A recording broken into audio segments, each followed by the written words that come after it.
1988, a year that pulsates in the memory of Brazilians with a rhythm of hope and joy. The country breathed new airs, the promulgation of the Citizen Constitution, a milestone in redemocratization that opened doors to a promising future. The streets were filled with vibrant colors and sounds. Brazilian popular music exploded with hits that rocked parties and gatherings, while soap operas captivated audiences with emotional stories and unforgettable characters. Football, a national passion, where the country revolved around championships and the Brazilian national team. Children had fun with cartoons and video games, which were beginning to gain space in homes. Despite economic challenges, Brazilians found strength in joy and hope. Meetings with friends and family were precious moments where laughter and dreams were shared. 1988 was a year of optimism and faith in the future, a period in which Brazil rediscovered democracy and prepared for a new chapter in its history.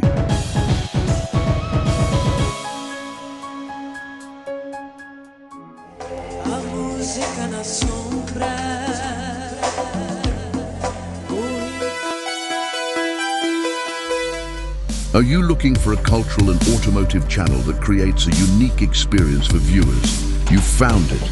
Welcome to the RVC Classic Cars Channel.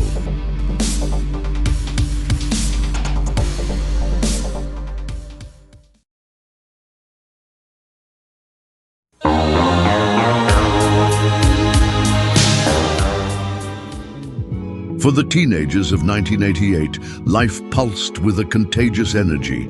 In the streets, the sidewalks were stages for meetings and laughter, where friends gathered to share secrets, dreams, and plans for the future. Afternoons were filled with bike rides through the streets, exploring every corner and uncovering new adventures. Music was the soundtrack of our lives, filling our hearts with lively rhythms and lyrics that echoed our deepest feelings. Icons like the bands Legião Urbana, Os, Paralamas do Sucesso, and Guns N' Roses dominated the charts, rocking parties and gatherings with friends. In cinemas, we were transported to worlds of fantasy and imagination, where films like Die Hard, where police officer John McClane, played by Bruce Willis, played the hero, and Coming to America, where Eddie Murphy shined playing a prince. Each cinema session was a magical experience, where we lost ourselves on the big screen and let ourselves be carried away by the magic of cinema. It was also a time of teenage passions, where every exchanged glance, every gentle gesture was a reason for butterflies in the stomach and accelerated hearts. School dances and parties were moments for fun and anticipation, where we danced until the wee hours of the night and created memories that would last forever. And who remembers what was on TV Globo that year? After Telecurso Segundo Grau and Bom Dia Brasil, Xuxa Meneghel commanded the Show da Xuxa, the most successful children's show of that decade. 1988 was a special year for the presenter who hit the cinemas with the film Super Xuxa contra Baixo Astral. 1988 was also a year of great soap operas like Vale Tudo and Fera Radical. But not everything was joy. In 1988, with large-scale unemployment, a stagnant economy, high inflation rates, increased foreign debt, and a loss of consumer purchasing power. However, the country lived through months of hope, especially after the promulgation by the National Congress of the new Constitution, the final step to bury the leaden years of the military regime. However, in that year of 1988, the Vasco da Gama heart beat stronger in the chest. After all, in that last direct decision of the Carioca Championship against Flamengo, Vasco, on June 22nd, was crowned two-time champion, where the party started after the goal of right-back Cocada. At the beginning of the year, the first official edition of Hollywood Rock in Brazil took place. It happened at Praça da Apoteose in Rio de Janeiro between January 6th and 9th, and at Morumbi Stadium between January 13th and 16th. On September 29th, something unusual happened. The hijacking of VASP Flight 375, where a Boeing 737-300 was hijacked by an unemployed man with the intention of crashing the plane into the Planalto Palace and killing President José Sarney. On September 30th, Brazilian judoka Aurelio Miguel won the first Olympic gold medal, defeating the West German in the final of the half-heavyweight category of judo at the Seoul Olympic Games in South Korea. On October 30th, our late Ayrton Senna won his first Formula One world title, winning the Japanese Grand Prix in Suzuka. On December 22nd, rubber tapper and environmentalist Chico Mendes was murdered with a shotgun shot in the chest at the door of his house in Zapuri Acre.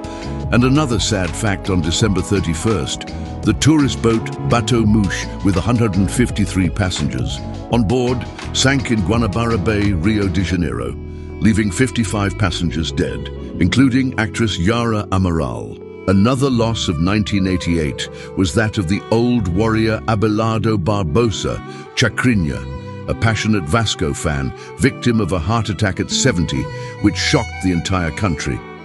By the way, conquests and losses were not common only to the immense and very happy fans and other football lovers. A large company of today was founded in 1988, Cacao Show, where its founder, Alexandre Tadeu da Costa, used his white Volkswagen Beetle 78 to make all deliveries and had the help of Closa Trentin, who prepared the chocolate.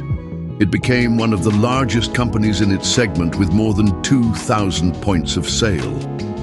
Let's take a look now at the main hits that played on FM and AM radio stations in Brazil at that time, and start with the late Cazuza with the song Faz Parte do Meu Show.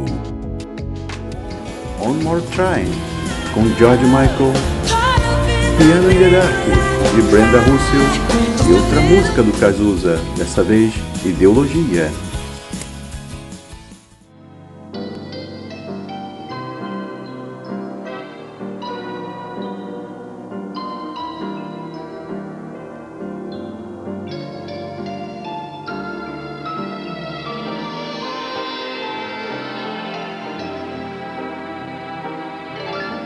Sofisticação, conforto, tecnologia. Santana, não dá para resistir.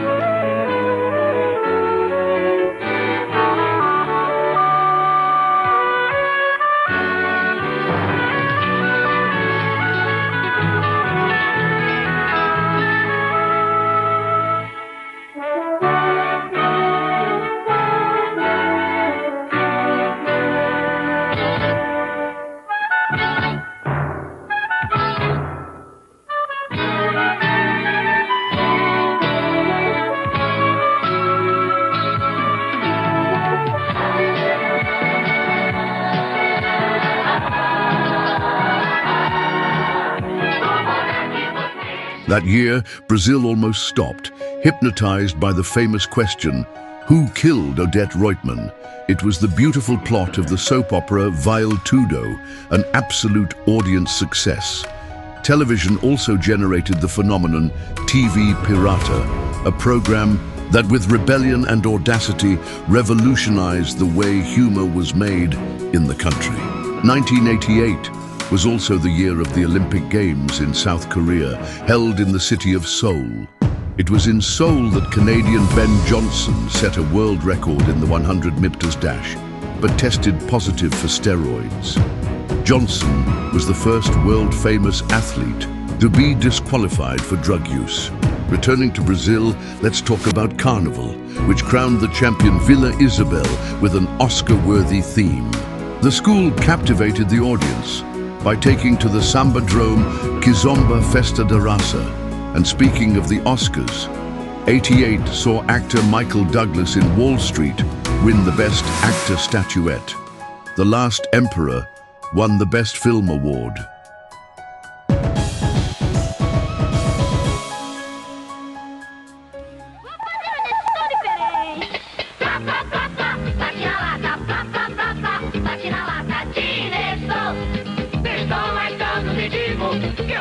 uma turma de amigos.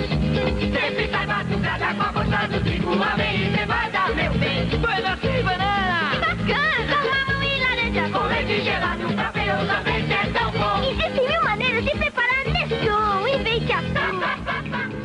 Let's check now the vehicles that stood out the most in that year of '88. Let's see. In 1988, the Chevy Chevette gained the 1.6S engine Super with a double-barrel carburetor and new, redesigned and lighter components. The set now delivered 82 horsepower, similar to that offered in the 4-cylinder Opala, for example.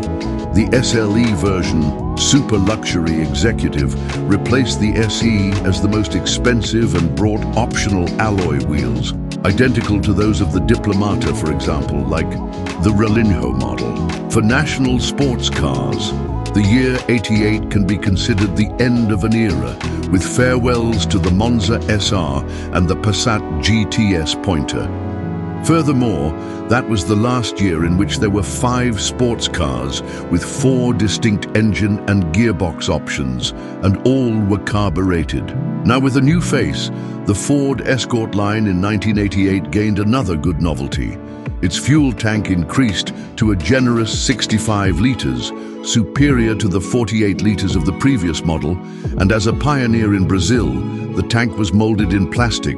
With this, the model, which was still new, gained greater range in both urban and road use. 4 years after the launch of the Fiat Uno, which was already a sales success, Fiat decided to expand the options for the market and launched the Uno van, a commercial version of the model without rear seats and upholstery, bringing in place of the windows painted metal plates for adaptation of the passenger model to utilitarian use. 1988 was one of the most important years for Volkswagen in Brazil. In November, already as the 1989 line, the Gol GTI was launched, the first national vehicle equipped with standard electronic fuel injection. It was a fantastic car that today is one of the most sought-after, most coveted, and most expensive neo-collectibles. How about we check out now the cars that stood out the most in the '88 sales ranking? Let's see. And speaking of Gol, the market. Leadership once again was with it, which took the lead in 1987 and remained in that position for many years. However, the former champion, the Chevrolet Monza, remained strong in second place, showing that it was indeed a champion as a mid-size sedan. In its category, no one was better than it.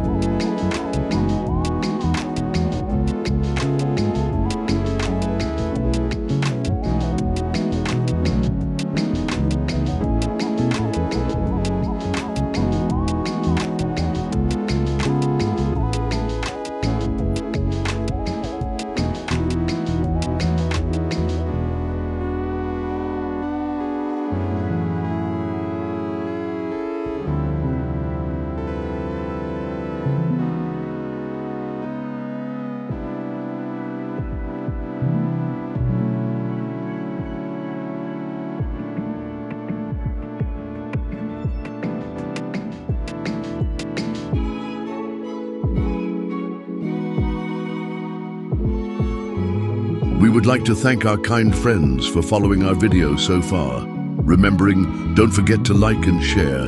If you're not yet subscribed to our channel, subscribe, and see you in the next video, folks.